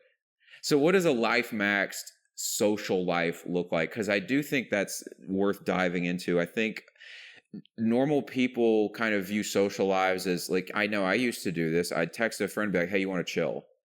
And that's what people view social life as, is like we're both sitting on our phones with the TV on in the same room. And like, that's not a real bond. We're not listening to the same podcast. Yeah. Yeah. It's like, that's not a real bond. And I know it's not a real bond because the people I used to do that kind of shit with turned their back on me the moment I changed a bit. Yeah. So it was just like, we're uncomfortable with ourselves. So let's just be around each other so that we can avoid feeling our feelings and things like that. I chilled with a good amount of people in high school. And the moment we graduated, I never saw them again. Yeah. Like, oh, I thought they were my friends. That was my social life. I was like, no, like maybe like 3 friends stuck around. Yeah. And then eventually 2 of those friends fell out as well. They just continued on this path and they just couldn't do it. They didn't want to go through the hell week metaphorically. Yeah. Yeah, that's big. I would say, because there's 2 aspects of it. Like, one is socializing with the opposite sex, which is, it could be sexual, it could just be relations, it could be finding that perfect, metaphorical, the perfect 10 that you want to marry and have kids with and all these different things. And there is no 10, but it's like she checks off the right boxes for you at the given time. But honestly, I think the core thing, relationships are important because we are designed to reproduce. Yeah. You need to do that eventually, but especially when you are climbing up the mud wall out of the trenches, the brotherhood and camaraderie is the biggest thing, at least for me. Like, there's nothing more fulfilling that I get so amped to do than, I guess the cameras will fix that. There's nothing more fulfilling to do than pulling up to the cigar lounge with the boys and like laughing, talking, like we're talking business, we're talking shit, like that perfect balance. And I think that's one thing that really, it even put it more into my awareness than I previously had. Like, love them or hate them, the Tate brothers and their dynamic with each other and that little friend group that they all live in the same thing. They're always hanging out, camaraderie, working together. They win together, they lose together. That is like, I think every man has an innate desire for that, unless something is like really psychologically wrong with it. I think we're desired to seek that out. So like a life maxed friendship, I suppose, is really, it's like you have to have individuated so that you know who you are, so that you can find people who are like you. And the reason that that brotherhood thing resonates as far as the Tates go and all that is because they all are going after similar goals. They're comfortable with who they are, and that's because they've done work on themselves. They've personal developed. The thing about a life maxed friendship is that you have to individuate as a person so that you know who you are, so you can find people who are like you. Whereas the average person who hasn't done any work on themselves, who hasn't gone through challenges, has no goals, it's almost like to have a good social life, you have to have those things. Because otherwise, what are you united around? You know, like I've got friends who I have fondness for, but I don't see them very often anymore simply because we're on different paths. It's nothing personal. It's just that unity of vision or being on similar paths at a minimum is what keeps the relationship going. Yeah, it's just like in content. It's the same. Yeah. Like in content, you want a future vision that you and the audience are working towards, and you want an us versus them narrative because they're part of the in group. It's the same with friends. Like you all want to be pushing generally in the right direction because all of your conversations are going to revolve around that. That's why even guys, which is super degenerate, I don't condone it, but they have this high sense of camaraderie when they're all rallying together, pre-gaming to go, like, we're all going to get laid. Yeah. You know, or the sports team, or even that, like all these like low-level things. But you can kind of get a hint at what you should do on a grander scale is you're all moving towards a similar, if not the exact same future vision. You're all moving away from a similar enemy. You have this kind of us versus them mentality. And that's what really creates that like blood-like brotherhood, I'd say. Even with women, it's this way. Because if you're dating a girl and there's no place we're going, she's going to get restless a lot of times. Because it just gets stale. It's like same restaurant, same thing. She gets bored. The plumber's only valuable if one of the pipes is busted. Yeah. When all the pipes are good, you don't need the plumber around. Yeah, exactly. And also, it also comes to, in order to have a good friendship, you have to be discerning. And a lot of people are very uncomfortable being alone. And so they'll take anybody as a friend. Whereas, like you said, us versus them, it's like, how could you have this brotherhood of guys who it's like, we oppose these kinds of things in life. We're going on this path. We don't, you know, like even if you're on personal development, you want to be successful. It's like, I oppose mediocrity. All my friends oppose mediocrity. Like, how would it be if I also just ran off and hung out with mediocre? It's like, fuck this thing. All my inwards hate this thing. Yeah. It's like that meme is literally reality. Yeah. It's like, all my homies are also against this thing, or all my homies are also for this thing. Yeah, it's like that is the thing. It's like it would be weird if your whole thing was like Trump politics, but you were friends with a bunch of Kamala people. It'd be weird. Yeah. So you have to have that element of discernment. There's a ripple effect through because, oh, what, you're not gonna be friends with someone through politics? Oh no, I had friends that like I would completely disagree with on politics because it didn't reflect anywhere else in their life. But for 90% of people, how they view a certain thing is also going to affect like something like. You can get a decent profile of, oh, I voted for this type of person. I can get a decent read of what your day-to-day life looks like, the career path you're in, the media you consume, the books you read, the shows you watch, all those things. So I can quickly understand, like, oh, you're just not someone I'd want to be around. Yeah. Whereas if it's truly just a political disagreement and everything else we're still moving in the right direction, typically one can look past that. Yeah. It's just rarely the case. Yeah, exactly. So I would say that probably wraps up socializing. The key element of life maxing for socializing is you have to develop yourself into the kind of person who can have the social life you want, which is individuation. It's having goals. It's knowing what you're against, going through that lonely chapter, and then finding the people that you earn the right to be friends with. Exactly. Be useful. Yeah, literally. Be useful. Like, even people who think that they're just friends out of like default love, which is like, there is something to that. I think there's a spiritual aspect of love and like brotherhood and things, but it's like, oh man, I don't need to get anything out of John. He's great. Well, why do you keep John? Or like, if you really could read why they kept John around, oh, John is just so funny. Okay. It makes you laugh. He increases your mood. That is value that he's providing in the dynamic. Yeah. So even then you're being selfish in a specific type of way. Yeah. Everybody wants something out of everything they're doing, or they wouldn't do it. And there's nothing wrong with that. So what about then, do we want to harp on female relations? I would say we have to, because it's an essential part of life maxing. Because that's what's interesting is out of all the things we've talked about in terms of life maxing, the one thing that could ruin your life maxing beyond everything we've talked about is having the wrong woman in your life if you're a man. Yeah. And vice versa if you're a woman. Genuinely. Yeah. Like if you screw that one up, there's men out there who will work their asses off on their career, get themselves in a spot and they just don't have the right mentality with women. And so it was like, why did you even do all that? It's just like, now your life's like, it's like we were talking about before we turned the cameras on, like the idea that you have, like, you go make money, but then you have to ask permission to spend your own money, which a lot of guys are like this with. There's like, hey, babe, we were in a call with a friend, and it was like an in-passing joke because it was late in the day and he needed to record a video because he's also a creator. I said, oh, just pop us in. And he tells us, I wish. Yeah. And we were both like, cock our heads, huh? Yeah. What do you mean you wish? He's like, my fiance doesn't let me consume nicotine pouches. Yeah. And we were both like dumbfounded. Like, what do you mean she doesn't let you? Yeah. And he was like, yeah, she just doesn't let me. He's like, are you guys allowed to drink beers on weekdays? And I was like, first of all, that's stupid. I wouldn't do that anyways. But second of all, she also dictates when you can consume alcohol. We were like so taken back.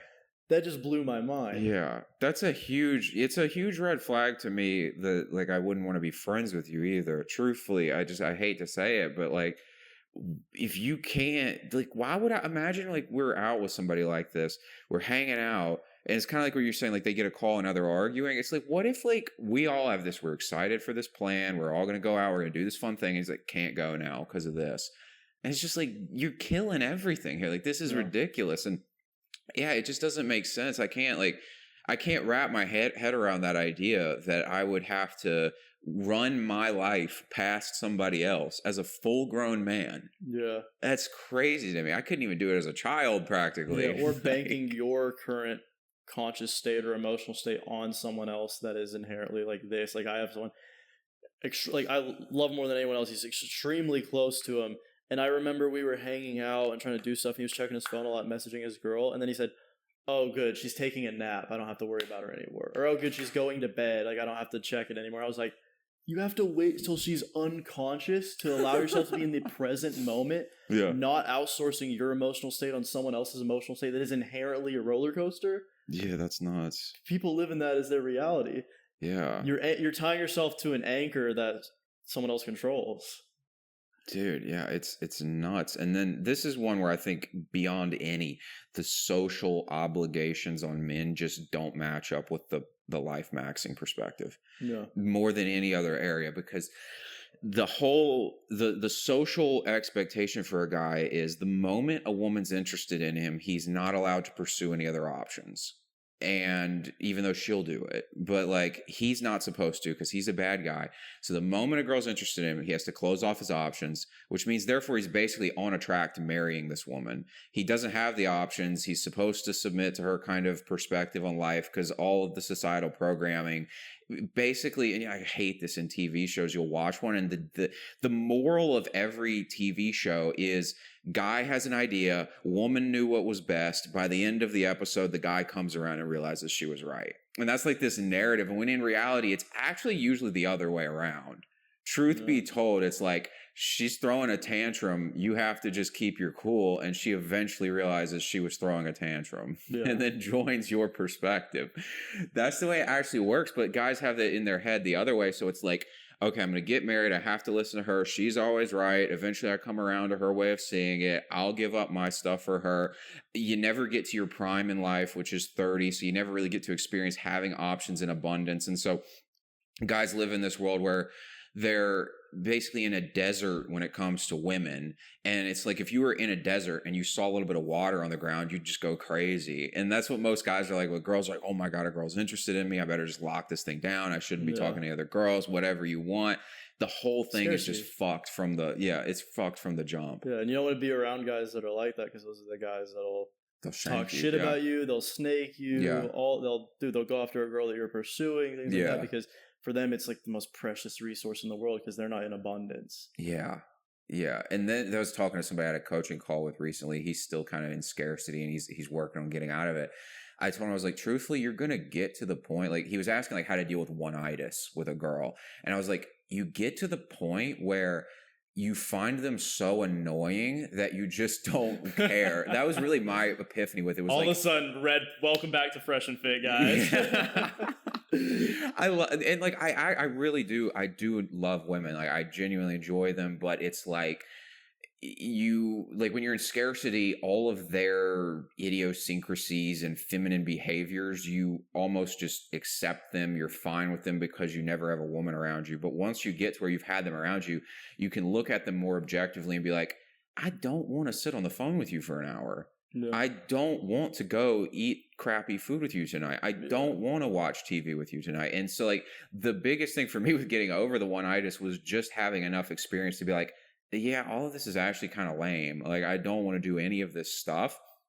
But yeah, most guys, they haven't had enough abundance in their life to get to that point, I guess. And so it feels like this hugely precious thing. Oh my God, I get to cuddle with a girl tonight kind of thing. Where in reality, it's like, you get to the point where it's like, I'm anxious doing this because like, I should be making money right now. Or I should be off doing something. Yeah, there's some internal voice. It's like, yo, this ain't it. Yeah. Something within you is whispering it, but you just instead stay in this state of quiet desperation in this relationship, bathing in the mediocrity of it all because I guess society psyoped you or your partner with the rom-coms. Mm-hmm. That is this like fairy tale that everything in rom-com, romantic comedy, they think that everything's also romantic. Like everything is this one soulmate thing when in reality, romanticism is cool and it comes and goes and it ebbs and flows, but it's not the prerequisite or requirement for a strong relationship anyways. Yeah. Honestly, like relationships in a lot of ways are transactional. There is no soul. Like, can you, in a spiritual sense, can you maybe get connected to someone else's soul? I do believe things like that, but I don't think there's a soulmate floating out in the ether that you have to go seek. Yeah. And also, who are you to think that, I'm in a hometown of 50,000 people and I just met this girl and she's the first one that'll touch my wiener. She's my soulmate. Yeah. Like, dude, zoom out and like reality. Like, look at reality and you realize that one-eyed is like the one isn't real. Romanticism and the rom-com idea of like, oh, we get together and everything's so perfect. We fit so perfectly. That's not real at all. Yeah. Like a lot of these rom-com, look at the Hallmark movies, like this, like prettier girl, higher status girl is with some Chad in terms of finances, but he's emotionally negligent of her. And then she goes back to her hometown and it's the lumberjack guy. And he makes less money than the Chad, but he has a good heart. Yeah. He's romantic. Yeah. So if anything, romanticism is leveraged by lower status males who can't check the other boxes.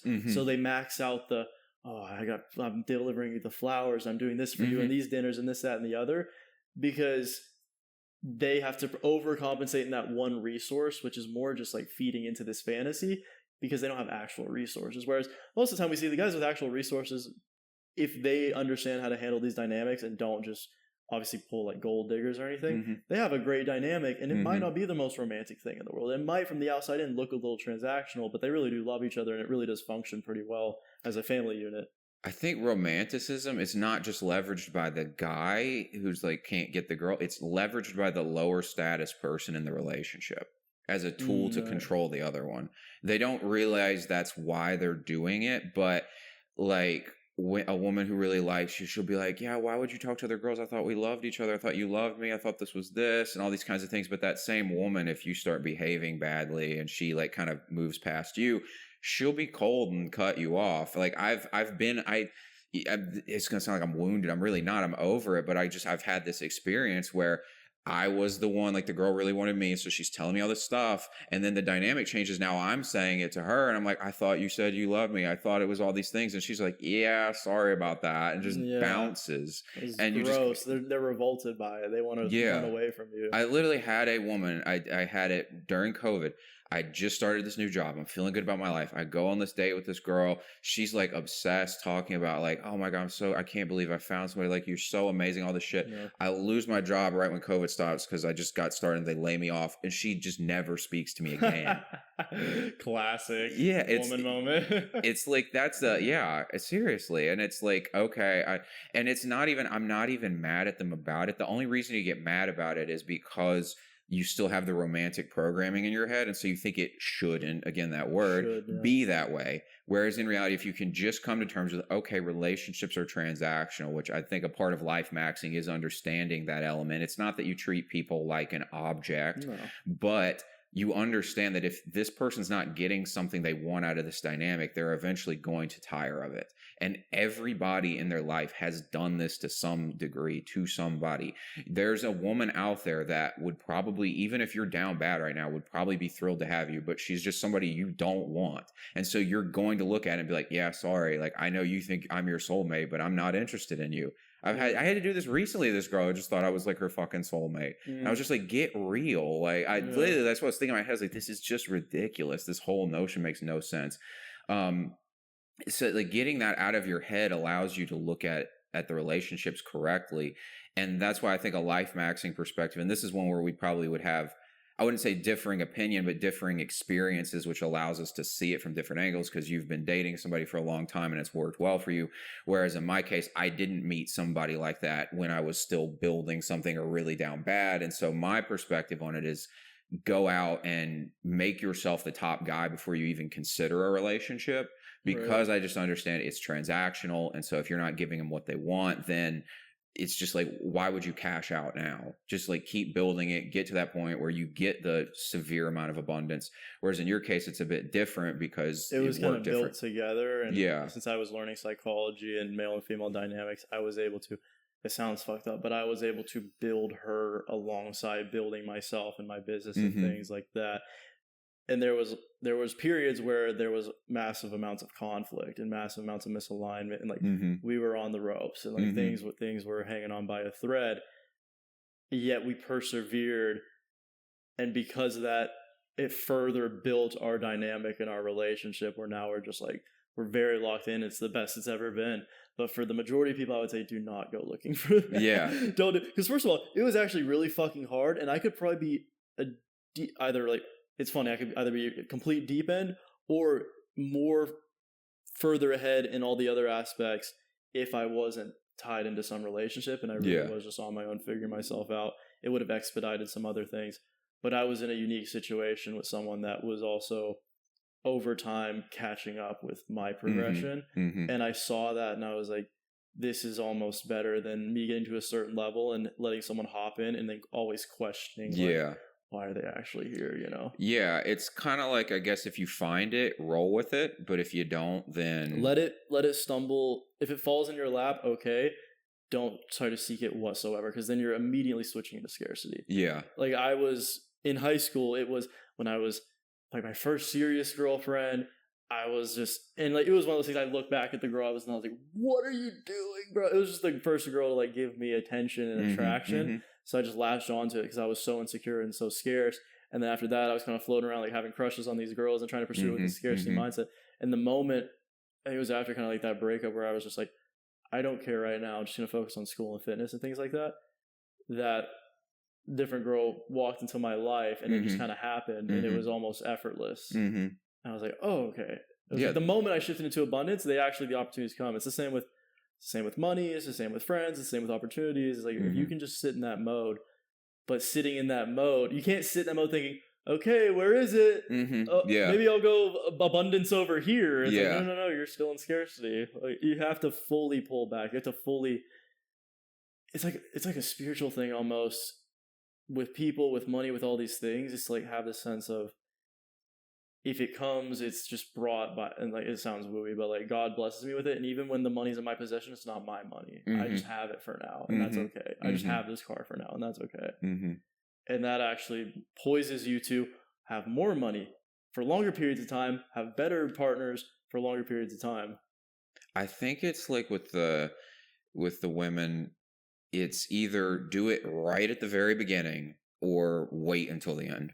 If you do it in the middle, that's life maxing. One or the other. Don't go in the middle. Literally, because I'll have sometimes recently a girl will be like, I know you're not where you're going to be, and see, I'm rocking with you or something like that. But I'm like, yeah, but I'm not at the bottom either. I'm doing better than most guys. So like you're hitching a ride on an obvious thing that's trending up, that's already up. It's like You try to buy Bitcoin when you see it pumping. It's like, no, where were you at 40K? Where were you at 30K? Yeah, where were you when I was in a garage, or where were you when I had a 200,000-mile Toyota Camry with paint chips all over it and shit? Like, I'm not, again, this is not about being mad. It's just about practical reality. Yeah. And so looking at it from your own self-interest and saying, it makes no sense for me to put in all this work for you to now hitch a ride as I go to the top. It's like, I'll just wait till I get to the top. And if I still want you, then I'm sure you'll still be interested, you know? Yeah. So just picking one of those two. And one thing I wanted to ask that I think the guys would find valuable is, you know, I'm sure you get this every time you make a video about women or relationships. A number of guys will come out of the woodworks and always say that their girl is the one. She is that ride or die chick. How many, like, every guy who has a girl swears that their girl is that ride or die one, but like, we know that's very uncommon. Like, what do you feel like in your relationship are the telltale signs that a guy could look at out there and be like, okay, this is actually the kind of girl that's worth building with, as opposed to you're fooling yourself. This girl is really not the one you should be doing this with. Yeah. Well, before any of that, you have to fully throw away the idea of the one. And I think there's a decent amount of guys watching this that will inherently think, oh yeah, I know that. Mm-hmm. But their actions will not reflect that. Yeah. I have someone extremely close to me. I love him to death. And he's been with this girl for a while. He's better, but still has a lot of these like deep-rooted insecurities and self-image issues, especially in school. And this was like maybe his second or third serious relationship. And he got into it and things were well at first. And then they like left school and then they were kind of living together. He was sacrificing so many aspects of his life in terms of he has aspirations when it comes to being an entrepreneur, starting his business. He has aspirations in terms of mixed martial arts and like all these other things. He's tapped in. He's basically a version of me. But because of this girl that, even if he wouldn't say like the one is real, I'm sure he does talking to her behind the scenes because, you know, he's just appeasing her. But all of his actions reflect someone that believes in that and that has one-itis, because he stayed with her. This sounds insensitive, but she got bigger, noticeably bigger. Everyone around noticed, and he acknowledged it and would talk to me about it. He was like, yeah, it's going to be okay, whatever. But he put up with that, whatever. Instead of being in a room by himself on his laptop trying to work on his business idea, he is kind of half-assing, looking at his laptop. He's sitting in bed with her. They got Rick and Morty on the TV, and they're getting some Uber Eats pizza or something like that. Like all these little things where I see all these actions reflecting like, well, you're acting like she's literally the only girl you could ever have, ever. And he hasn't zoomed, and like he probably can't fathom the idea of, dude, there might be a chance that you go all in on yourself. Maybe she changes, and you have to raise your baseline of standards too, which I guess we're about to transition into.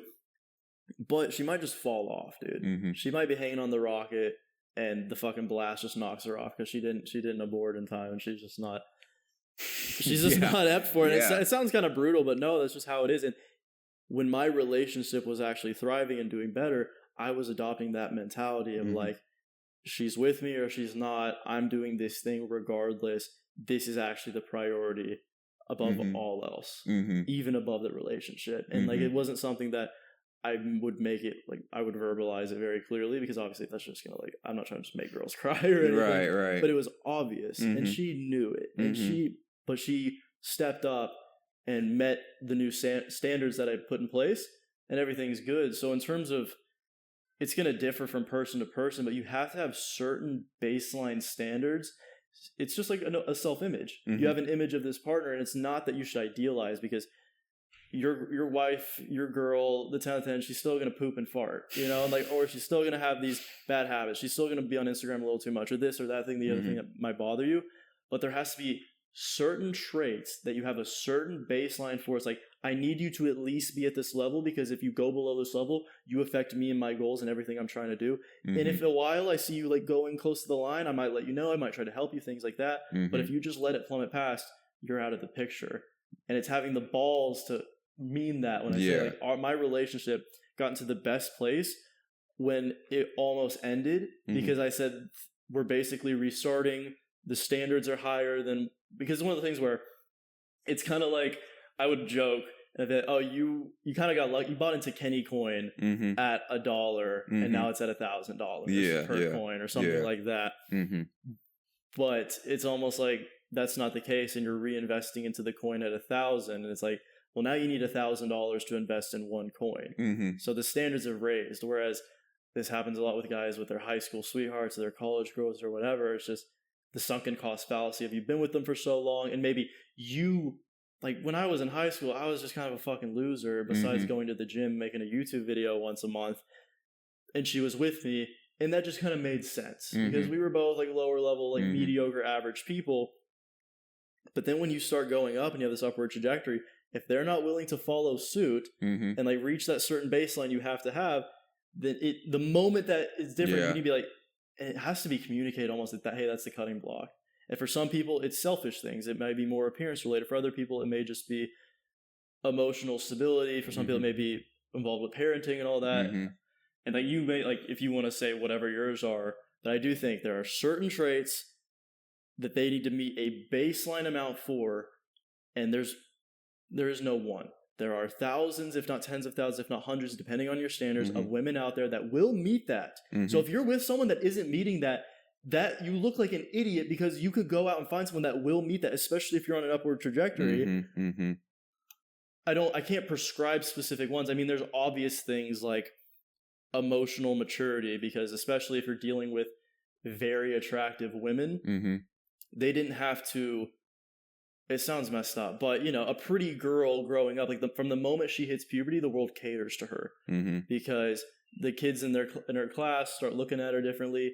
The kids' dads start looking at her differently. She's in Walmart and the cashier is like 45 years old, is looking at her differently. Everyone lies to them. And like, if not lies, they portray a reality that isn't quite in line with what reality actually is, because they're pretty, because they're attractive, because their body's a certain way or their face is a certain way.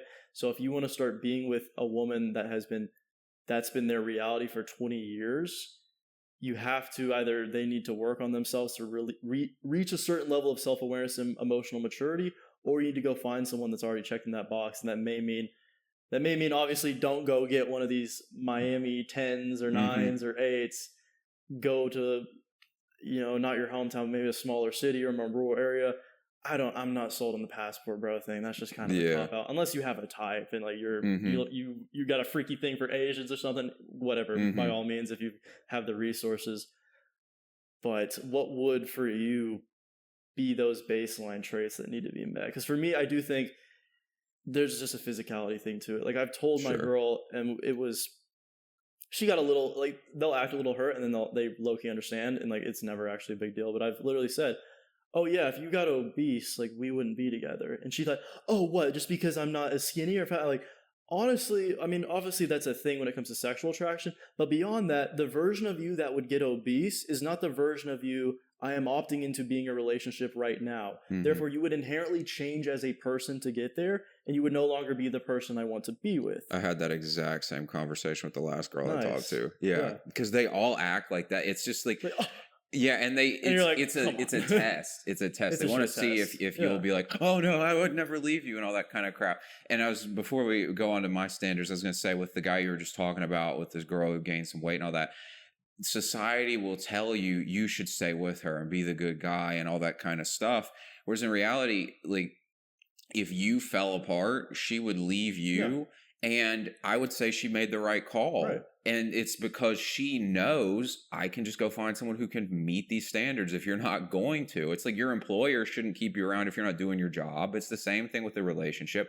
And so I don't think there's anything wrong with, I mean, there's obviously, like, I guess you could say tenure in a relationship. If somebody has a 10-year good track record and then they have a bad run, like maybe you give them a chance. But so like time does play a factor in how quick you are to cut somebody off. But if they haven't proven much to you and they're just crashing out everywhere, then just like you're under no obligation, and you're not a bad person for cutting them loose and going and doing something better. It's just the smart decision to make. And as far as my standards for things like this, I feel like I've gotten to where, I used to kind of buy into a lot of that tradcon kind of stuff of like your girl should just be in the kitchen and all that kind of stuff. And I think if that's what you want, then that's fine. But my big standard for me has really just been getting clear on what it is you want. And being okay with the fact that a lot of people won't meet it. And part of a scarcity mindset is guys will try and get a girl who's not a good fit to be a good fit. And like, how do I say this thing, contort myself in such a way so that this girl behaves how I want her to behave like? And it's like, and I've been there. It's just not genuine. And so why are you? It doesn't last. It doesn't last. You get in these crazy arguments where I'm like, it could be just some bad habit she has, and we argue with it over and over and over, and things may clear up for a few days, and it goes right back to it. You have to be like, oh, clearly this is not working long term. So it's like either we have a very serious conversation, we both dramatically change, or she needs to exit this dynamic. She needs to exit the relationship. Yeah. And so like I have this with like one thing I've always said is like, I don't want to change diapers. And like it seems silly, but like one thing for me is just like, listen, if I'm going to go build an empire and basically just bankroll your whole life and your job is to raise the child, it's like, okay, you're sick, you can't do it, fine. I'm not going to be a complete dick about it, but just it should never be viewed that it's my job, not just even with changing diapers, but in general, child rearing should not be viewed as my responsibility. That's yours as the stay-at-home mother, because that's the dynamic that I want. And a lot of women will object to that. And my answer to them is, that's fine. Go talk to another guy. Yeah. And that's totally fine, because I promise you somebody out there will be fine with this dynamic, it's maybe even values. Be thrilled. Yeah. And so I think a big standard is having personal standards for what you want and being okay with the fact that not everybody's going to meet it. Some people care more about physical fitness than others. Like to me, my standard for my girls' fitness is going to be way higher than the average person because I care a ton about it. Whereas if you just are like, hey, like I exercise some, like, but it's not like a huge passion for yours, you're just going to have a little bit lower expectation for that. And so I think standards are about, I mean, there's general ones, obviously, of like you don't want somebody who's emotionally erratic, dishonest, bad character. I think everybody can agree on that one. But beyond that, it's just knowing what it looks like for you and what that dynamic's going to be, and then being okay with the fact that a lot of people aren't going to meet it. And I think, you know, for me with life maxing and stuff, I also think that comes down to frame, what I just mentioned there, being in your frame, knowing what you want, but also it's like even challenging the social expectation that you're supposed to be with one woman and marry this woman and be the certain way and happy wife, happy life, all those kinds of things. If you want to get married, that's fine. I just have gotten personally to where I struggle with it because I'm like, I just don't see the benefit. It's like I'm getting down on one knee and asking you to take half my net worth. And like, I don't understand that. We don't have to do that for you to be in a relationship with me. I probably will do it simply for the reason that I want like a family unit with the same last name to raise the child. But until that point, at least from a life maxing perspective, I don't see the benefit of it. I only see it benefiting from a spiritual perspective. Like I would love to get married in the church, but even then I'm like, I don't really care about the government. Yeah. Why are we signing a contract? Yeah. Why is the government involved? Like we ask God for permission and then we're good.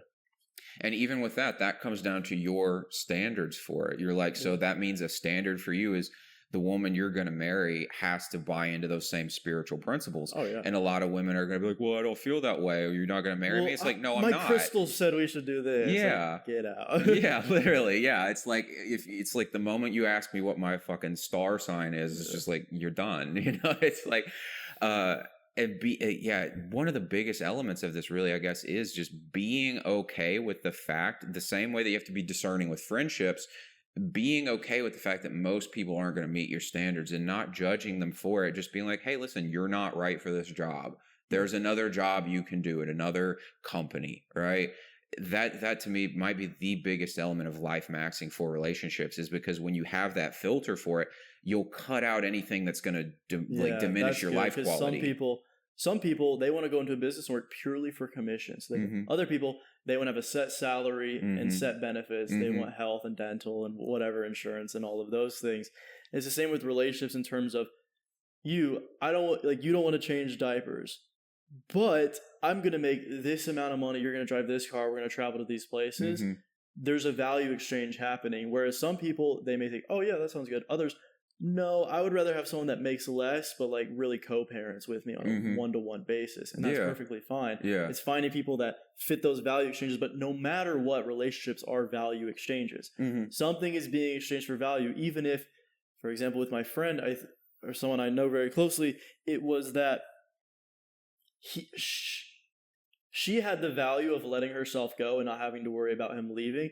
And he had the value of his insecurities being coped with because he probably knows that, oh, well, she got bigger. She can't leave me for someone else now. And I think deep down that was a thought that he had, at least subconsciously.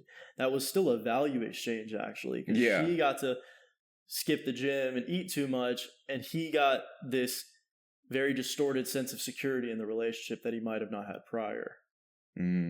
But it's always a value exchange in some way, shape, or form. Yeah, it still gives him that feeling. I think a big element, now that I'm thinking about this, when it comes into the standards and all that, is a lot of guys, and they'll do this, and so we won't just beat up on relationships, because guys do this when they're want to be the player kind of guy does this too, is I don't understand keeping women, if you want to date casually or hook up or a marriage, I don't understand keeping anything in your life that lowers your quality of life, your peace of mind.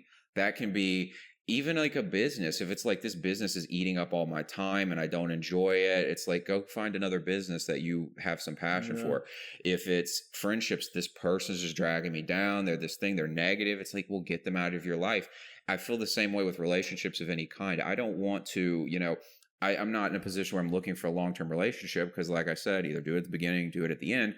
But I'm also not in a position where it's like, you have no good values, you're not an interesting person, but I just want to like date a bunch of girls, so I'm going to keep you in my life. It's like, I still don't want that, because why would you want anything? It's hedonic. I just want my sack emptied every night. Yeah, that's what it is. That's what it boils down to, bro.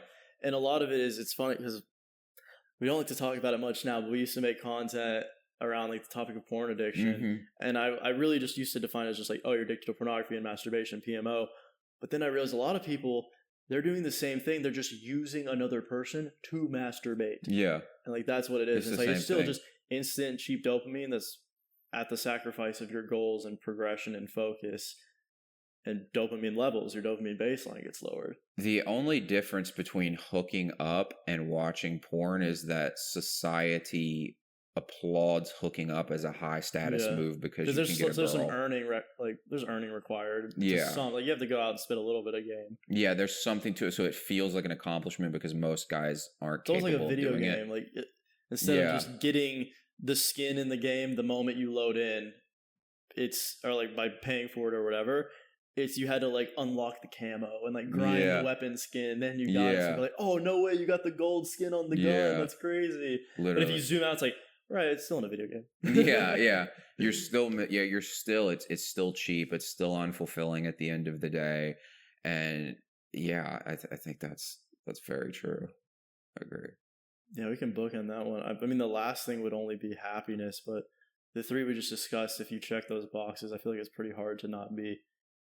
It's hard to be unhappy. I don't think happiness is this thing we should always be set in. I think a better word, you could be joyful even in bad times. Happiness is just a fleeting emotion that comes and goes, at least from my perspective. I agree. I'd say you want to focus on meaning, focus on purpose. So if we were going to say anything more about life maxing, it's, my purpose. Fulfilling purpose. It's because that's where a lot of people think life maxing about just having fun.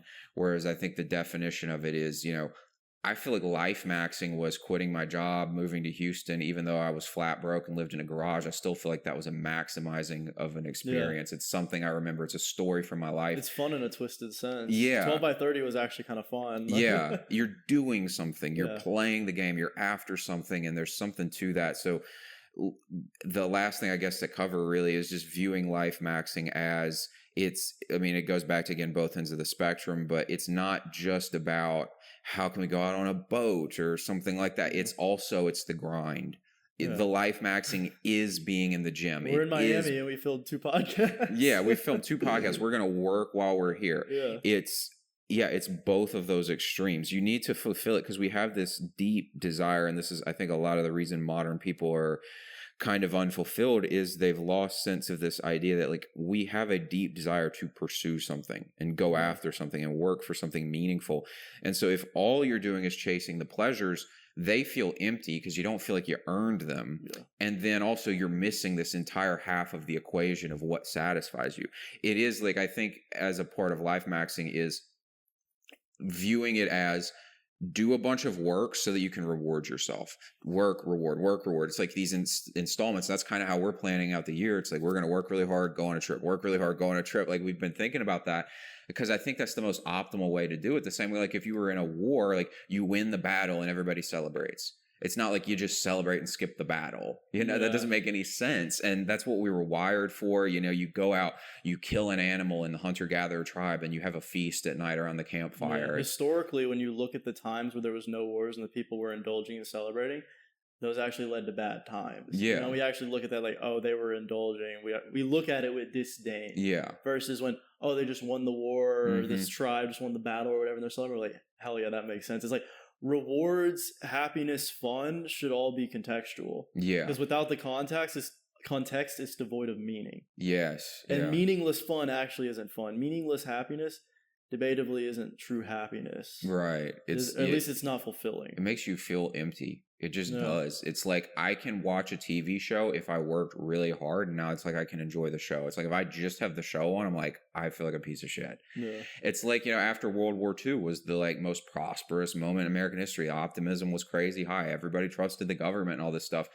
But we live in a time where there's so much prosperity around, you have to artificially manufacture this cycle by understanding its importance. Because otherwise you could just, you know, live off of some job that you don't find purpose in, go enjoy every little moment you have on cheap pleasures, and you'll feel empty. But if you understand it is that cycle of hard work, reward, hard work, reward. And then there's also the flip side where I think, you know, I love David Goggins, but maybe he's a little bit too on the extreme where it's like he used it as a tool to get out of his bad situation, but he is so much just the stick. Constant work. And like, if that works for him, great. He's an inspiration. But I think for normal people, it's better to have the Goggins followed by the reward, and just having those two things. Don't get yourself caught up in the constant hustle culture forever, because then it's like you die, and what was the point of that? But then it's also society's telling you the complete opposite extreme. It's like they need both of them. You need the hard work, you need the fun. And then operationalizing it like that will give you the personal growth you need. It'll keep you sharp, and you won't get weak from constant chasing pleasure, but you'll also get to enjoy the fruits of your labor. Yeah, I was like, health, wealth, relationships, happiness. Like, honestly, you could replace happiness with fulfillment or with actualization. And if you're like, oh, what's my purpose? If you don't know what your purpose is on a broad scale, like helping others spiritually, anything like that, then your current purpose is figuring yourself out. It's raising your self-awareness. It's personal development. It's raising your income level where you can afford opportunities, education, whatever, things like that. Raising your social skills and all that. Because eventually some kind of purpose will reveal itself. And even then it's an infinite game, even in terms of, like, you know, I'm converting to Orthodoxy, and they have this word I love. It's called theosis. And it's this idea of you're not just magically saved and then, okay, you're saved, let's just celebrate and have a rock concert like many Protestant non-denominational churches. And no, it's theosis is, if God is God with an uppercase G, we're working to become a God with a lowercase g. And theosis is this never-ending progression towards that thing, but it is never ending, and you will die at some level. You will not die as a god or anything like that. Right. So it's like, you were saved, you're saved right now, you're being saved. You repented, you are repenting, you're gonna repent. Like you are, it's like this infinite game, this infinite cycle.